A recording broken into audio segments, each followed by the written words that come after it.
Assalamu alaykum Sharq Turkistonlik aziz qarindoshlar. Dünya Uyghur Qurultayı Tor televiziyasining Hafli xabar va muloyiza programmasiga xush keldinglar. Men Shekrzod Xayrat. Tövəndə 2019 yılı 1 martdan buyan dünyada yüz bergan Uyg'urlarga munosabatlik ba'zi muhim uchurlarni sizlarga qisqacha xotirlatib o'tmoqchimiz. Xabardan keyin erkin obzorchi Parat Yo'rinqash apandimning bu haftagi muloyizasini anglaysizlar.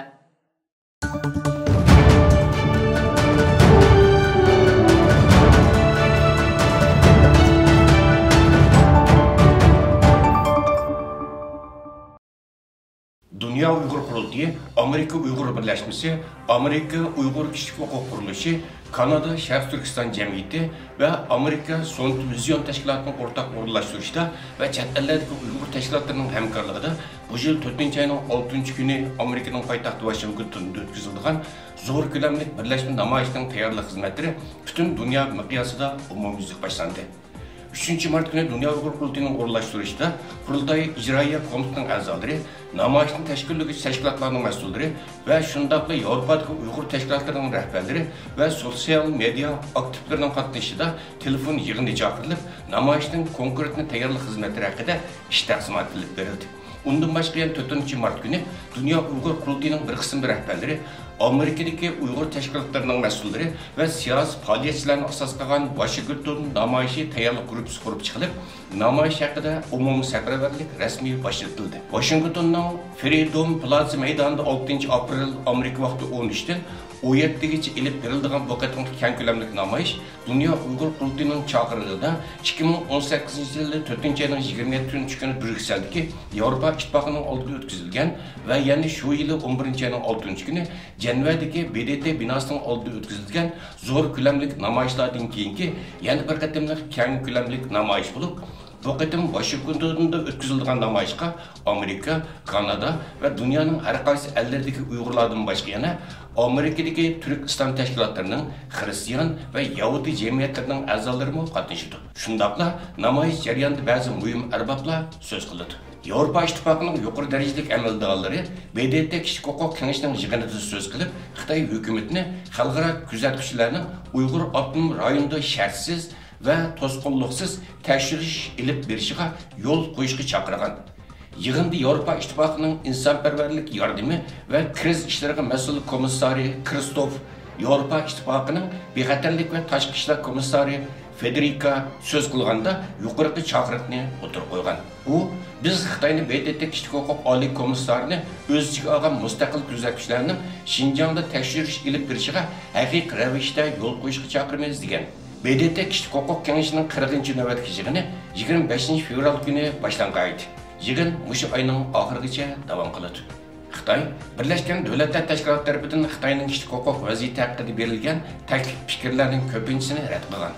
O'tgan yil noyabrda Birlashgan Davlatlar Tashkilotida Xitoyning kişilik hukuk xotirasini universal qarorlik ko'rib chiqish yig'ini ichilgan va yig'in oxirida Xitoyga 346 moddadan tarkib topgan bir taklif sunilgan edi. Hong Kong Erkin Axborot Gazetining xabar qilishicha, Xitoy taraf 5 Mart kuni yuqoridagi bu takliflarning 62 moddasini rad qilgan va bu moddalarni Xitoyning davlat vaziyati va qonunlariga uyg'un emas, u siyosiy qaratliq ega soxta deb ko'rsatgan. Ma'lum bo'lishicha, Xitoy rad qilgan moddalar asosan Xitoy hukumatining Sharq Turkistonda va shundaqla Tibetda yurgizayotgan milliy va diniy besim siyosatlari, o'lim jazosi, xususiy erkinlik masalalariga oid ekan.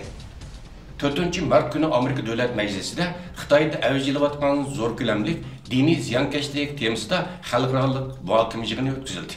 Yig'inda Amerikaning xalqaro diniy erkinlik ishlari bo'yicha bosh elchisi Sam Brown so'z ilib, Xitoyning diniy erkinlik sohasida mislsiz qattiq bo'lgan kontrollikni ijro qilayotganligini, buning yolg'iz Xitoyning asos qonunlariga emas, yana xalqaro ahdnomalarga xilof ekanligini ko'rsatdi. Arkadan Amerika Davlat Majlisining a'zolaridan Jim söz qilib, xuddi mushu qitimqi yig'inda madaniyat tarkibi, milliy tarkibi va mavqesi o'xshash bo'lmagan diniy jamoatning vakillari bir yerga jam bo'lib, o'rtaq holda zulmga qarshi o'tirg'a chiqqandek, qancha ko'p kuch o'tirg'a chiqib, o'rtaq maqsad uchun birlikda harakat qilsa, buning Xitoy paydo qilayotgan zulmlarni cheklashda zo'r unumi bo'lganligini ta'kidladi. Yig'inning ikkinchi bo'ligida bir qism guvohchilar o'zlari shohid bo'lgan kechmishlar orqali Xitoy hukumatining diniy ziyonkashligini jonliq bayon qilib berdi. Şu qatorda Dünya Uyghur Qurultayı İcra Komitetining raisi Ömer Qanat ve Amerikadagi Uyghur Karxanchilar to'rining qurg'uvchisi Kuzzat Altay birlikda so'zga chiqdi. Ömer Qanat so'zida nuqtaliq qilib, lagerlardagi mingish harakati jismoniy qiynash haqida ixcham misollarni keltirib, Uyg'urlar diyoridagi Sharq Turkistondagi bostirish harakatlarini Washington pochtasi ve başka davlat axborot vositalarining allaqachon Uyg'urlarga qarshi zo'r ko'lamli madaniyat va irqiy tozalash deb yakun chiqarib bo'lganligini, tarixda sesiq nomi purkatgan Sovetcha shakldagi gulaglarning Uyg'urlar Sharq Turkistonda ko'plab qurilayotganligini, buning bilan hargiz qaytilmasin deb atalgan qabohatli tarixning allaqachon yengilashdan boshlanib bo'lganligini, amdilikda bu ishlarning irqiy qirg'inchilikqa qarab yuzinayotganligini ta'kidlab, mayli davlatda bo'lsin yoki tashkilotlar bo'lsin, amdilikda rasmiy amaliy harakatga o'tadigan payt keldi deb ko'rsatdi. Kuzzat Altay dalasining rasmini ko'rsatganicha, o'zining shaxsiy kechirmishlariga birlashtirgan holda hozir minglagan, 10 minglagan begunoh Uyg'urlarning lagerlarga qamalilayotganligini, butkul Sharq Turkistondagi xalq maydonining bo'shab qolganligini, bu joylarni avod qilib kelgan kishilarning hozir birdek qamoqda ekanligini bayon qilish orqali lagerlar masalasining yana bir tarafini yig'in ahliga tasvirlab berdi. Xitoy Tashqi ishlar ministrligining bayonotchisi Lukan 4-mart kunidagi kunlik axborot e'lon qilish yig'inida Dünya İslam Hamkorlik Tashkilotining Sharq Turkistondagi lagerlar masalasida Xitoyni qo'llaganligiga madhiya o'qigan. Lukan bunda degan: 2-mart kuni İslam Hamkorlik Tashkilotining 46-navbatlik tashqi ishlar ministrlari yig'inida qabul qilingan qarornoma Xitoy hukumatining Xitoydagi musulmon xalqlar uchun qilgan xizmatlarining eng oliy va mukammal holda e'tirof qilinishi bo'lib hisoblandi. Shundaqla ularning Xitoy bilan hamkorlash orzusini ifoda qiladi. Dünya İslam Hamkorlik Tashkiloti o'zining rasmiy tor betida garchi o'zlarining musulmon dunyosining kollektiv ovozi deb tashviq qilsa, biroq uning Sharq Turkistonda 2 million atrofida Uyg'ur, Qozoq qatorliq musulmon xalqlar uchrayotgan ig'ir zulm masalasida Xitoyning qo'llashi kuchli tanqid obyektivi bo'lmoqda. Chet eldagi Uyg'ur kuzatuvchilar Amerika qatorliq g'arb ellari Uyg'ur musulmonlari qilayotgan ig'ir besim siyosatini ayblab Uyg'urlarni qo'g'dash uchun harakat qilayotganda, buning aksi İslam Hamkorlik Tashkiloti a'zolarining bir inson bo'lish sifati bilanmi bu jinoyatni tanqid qila olmasligi to'liq afsunarli deb ko'rsatdi. Yaqinda Xitoyda ziyoratda bo'layotgan Saudiya Arabiston shahzodasi taxt varisi Muhammad bin Salmanmi Xitoyning terrorlik va radikallikqa qarshi turish tadbirlarini elish huquqi borligini bildirgan. 6-mart kuni Dünya Uyghur Qurultayı, Xalqaro kechirim tashkiloti, Xalqaro kishilik huquqni kuzatish tashkiloti, Xalqaro kishilik huquq markazi va Dunyo Xristian hamkorlik tashkiloti qatorliq 5 cho'ng tashkilot birlikda BDTda Sharq Turkistondagi jazo lagerlari degan temada ilmiy muhokama yig'ini o'tkazdi. BDTda bir qancha kundan buyon Xitoyga qarshi faoliyatlarini davomlashtirayotgan Dünya Uyghur Qurultayı rais Dolqin Aysa apandi Sharq Turkistondagi jazo lagerlari nomli yig'inda boshqa kishilik huquq tashkilotlarining rahbarlari bilan birlikda nuqtali holda jazo lagerlarining umumiy ahvoli, ta'siri va aloqador omillar ustida to'xtalib o'tdi. Yig'inga kishilik huquq faoliyatchilari va BDT xodimlarining sirt 30 dak davlatning diplomatlari qatnashgan. Vaholanki bu yig'inga ishtirok qilgan Xitoy vakillari Dolqin Aysa apandining so'zlariga jiddiy e'tiroz bildirgan hamda qurultay rais Dolqin Aysa apandini BDTda so'z qilish salohiyati bo'lmagan terrorist deb aytgan. Dolqin Aysa apandi va G'arb demokratik davlatlarining vakillari naq maydonda Xitoyga qattiq raddiya bildirgan. Bu yig'inda bir maydon keskin diplomatik jang bo'lib o'tgan. Jazo lagerlari masalasining paketlari bilan o'tirib qo'yilishi Xitoy vakillarini bakmo bearam qilgan. BDT'dagi obrazini yaxshilashga butun kuchi bilan tirishayotgan Xitoy bugun dunyo jamoatchi oldida yana bir qatim o'sal vaziyat tushib qolgan.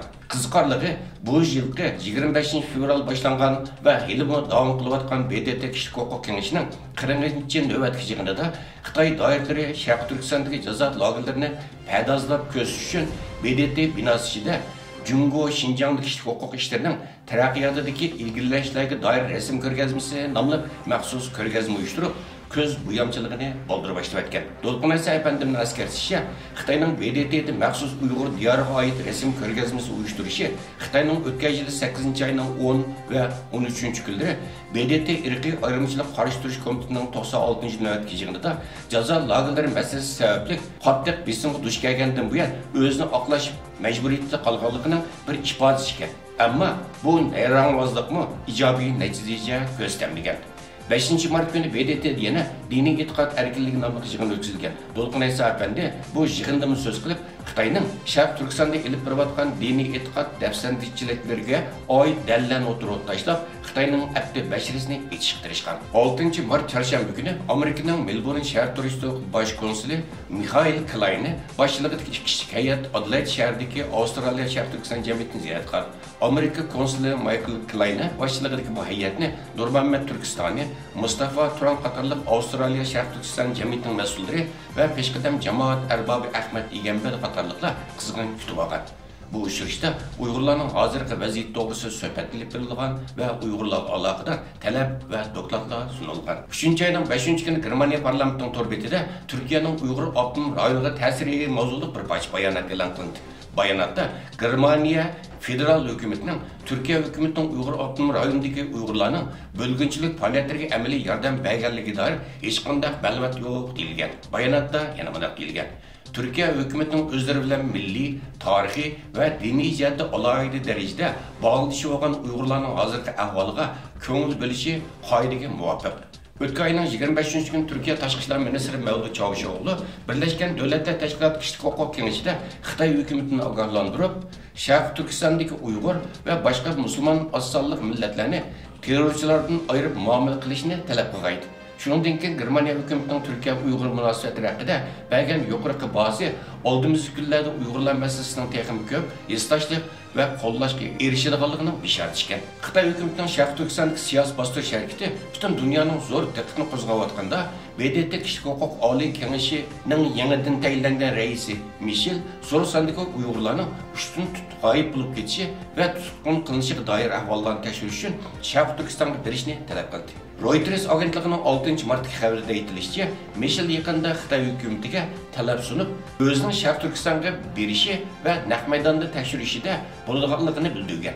Xabarda ko'rsatilishicha, Michel shu kuni BDTning Kishilik huquq oliy kengashida doklad bergandan keyin bu so'zlarni qilgan. U bu vaqt to'xtalib, muqimlik va bexatarlik barliq xalqlarning haqlariga hurmat qilish asosida barpo qilish lozim degan. Ma'lum bo'lishicha, buningdan bir kun burun BDTning diniy e'tiqod erkinligi masalalarini tekshiruvchisi Ahmad Shohidmi Xitoy hukumatining Sharq Turkistonga berishni talab qilgan. Albuki ularning Sharq Turkistonga berish talabiga Xitoy hukumatining qanday javob berishi noma'lum.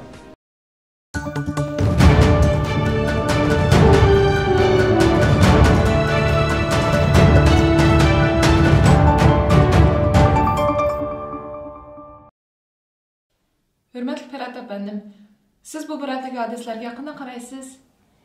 Rahmet Şehrzat Hanım.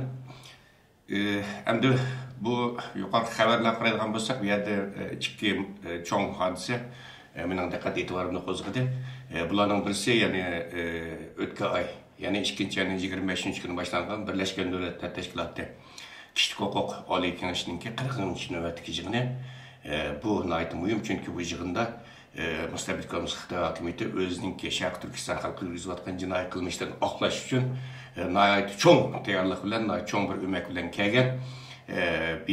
Bu yig'inga bu Dunyo Uyg'ur qurultiyi bir raisi Dolqin Nesa efendim boshlig'ida vakillar qatnashdi va Dunyo Uyg'ur qurultiyi va ko'plagan xalqaro kishilik huquq tashkilotlari u yerda maxsus shu Uyg'urlar masalasi haqida, Uyg'urlar navbatda duch kelayotgan zulm haqida dalil isbotliq u yerda dokladlarni taqdim qildi va Xitoy vakillari umidi bilan bu Dunyo Uyg'ur qurultiyi va boshqa kishilik huquq tashkilotlari o'rtasida keskin jang bo'ldi. Xitoy o'zini oqlashga tirishdi, ammo Dunyo Uyg'ur qurultiyi bo'lsin va xalqaro kishilik huquq tashkilotlari bo'lsin dalil isbotliq paketlik materiallar bilan, dokladlar bilan bu yerda Xitoy hukumatini qattiq lat qildi. Bu yig'in 3-oyning oxirigacha davomlashadi. Bunda kurashlar bir qancha qatam davom qilishi mumkin Birlashgan Davlatlar Tashkiloti.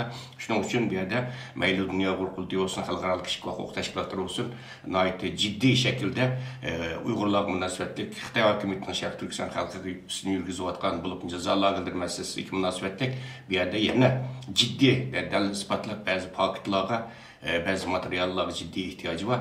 Şunun için chet eldagi tashkilotlarimiz olsun, siyasi faoliyatchilarimiz olsun, yoki avam xalqimiz olsun, bu haqda qo'lida jiddiy ishonchlik materiallar bo'lsa, jiddiy buni Dunyo Uyg'ur qurultiyiga yetkazib bo'ladi, nihoyatda muhim. Ikkinchi yana bir muhim hodisa bu yerdanda hammamizga ma'lum hozir o'tgan yil yuqori xabardim deyildi. Bu Amerikanın biraz avam palatı ve kengaş palatı azaları iki kanun layihasini, yani Uygur kişilik hukuk kanun layihasini Amerika Kongresi'ne sungan ve hazır bu kongrede ciddi talaş tartış kılınmadı ve aldığımızdaki bir şikayeti de bu Amerika Kongresi'de resmi bu avazga sunuluşu mümkün. Bunda bir şaraitin özünde Dünya Hukuk Kurulu'nun çağrı bilen ve Amerika'daki teşkilatlarımızdaki üyedeki siyasi faaliyetlerimizdeki ortak bir yerde uyuşturucu bilen 4. ayınki 6. günü Amerika'nın payitahtı Washington'da zor keng kölemli bir birleşme namayış ötküzücü karar kılındı ve bunun ruhsatları eline koptu ve bunun ciddi tayarlık, seferberlik hizmetleri başlandı. Bu namayış intayın mühim. Bu mu meyli Amerika hükümeti olsun, Amerika parlamento olsun bir yerde Uygurların milli iradesini, arzu taleplerini ifadeleşti. Şundakla Vətəçilik halkımızın cezalarında can çalışıvatkan milyonluğun halkımızın ki sadasını bir yerde Amerika halkıga, avam halkıga anlatış cihetin intayın mühim. Bu bir vasıta iki Uygur kişilik hukuk kanun layihasının ki Amerika Kongresi'nin de makullaşığı bir vasıta tesir gösterişi mümkün. Şuna nöbette bütün maceratki qarindaşlarımız, teşkilatlarımız olsun, siyasi faaliyetlerimiz olsun, yaka avam halkımız olsun, siyasi qarashlarının qanday qilishidan qat'iy nazar buni bir milliy bir dava, milliy bir masala deb qarab, bu Amerikada 4. ayının 7. günü o'tkazilgan bu cho'ng zo'r ko'lamli birlashma namoyishni moddiy, ma'naviy jihatdan, har xil jihatdan bütün kishilar qo'llab berish kerak. Buni aytib qo'ymoqchiman. Rahmat sizga Barat apandim. Hörmətli televizor görücülər, şunun bilan bu qitimli xəbər və mülahiza proqramımız bu yerdə axırlaşdı. Kelər qitimli proqramımızı görüşəylik. Xeyir xoş.